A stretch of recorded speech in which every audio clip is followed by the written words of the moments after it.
Үч элек же досуң жөнүндө. Эгерде сага досуң жөнүндө жаман сөздөрдү айтып, же аны жамандап келсе, сен эмне кыласың?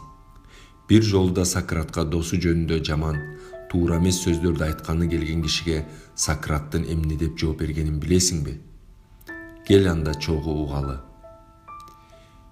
Сократ, сен жөнүндө досуң эмне деп жатканын билесиңби?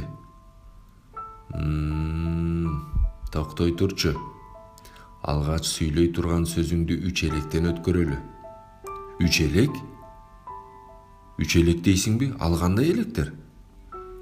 Ар бир сөздү айтардан мурун аны үч жолу электен өткөрүү зарыл. Биринчиси чындык элеги.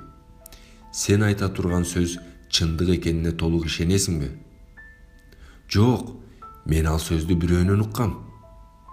Демек, сен бул нерсенин чын же калп экенин деле билбейсиң. Анда экинчи электени ээлеп көрөлү. Ал жакшылык элеги. Сен досум жөнүндө жакшы нерсе айтайын дедиң беле? Жок, тескерисинче терс маалымат айтайын дегем.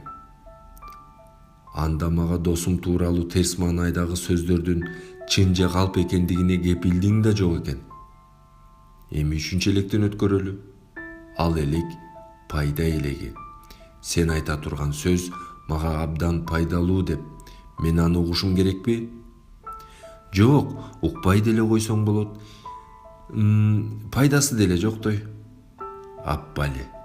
Мына, сен сүйлөй турган сөзүңдүн чындыгы, жакшылыгы жана пайдасы болбосо, анда аны айтып эмне кыласың? Деген экен Сократ. А сен досуң жөнүндө кандай ойдосуң? Досуң жөнүндө ушинтип сага жаман жана туура эмес сөздөрдү айтканы келсе, сен эмне кыласың?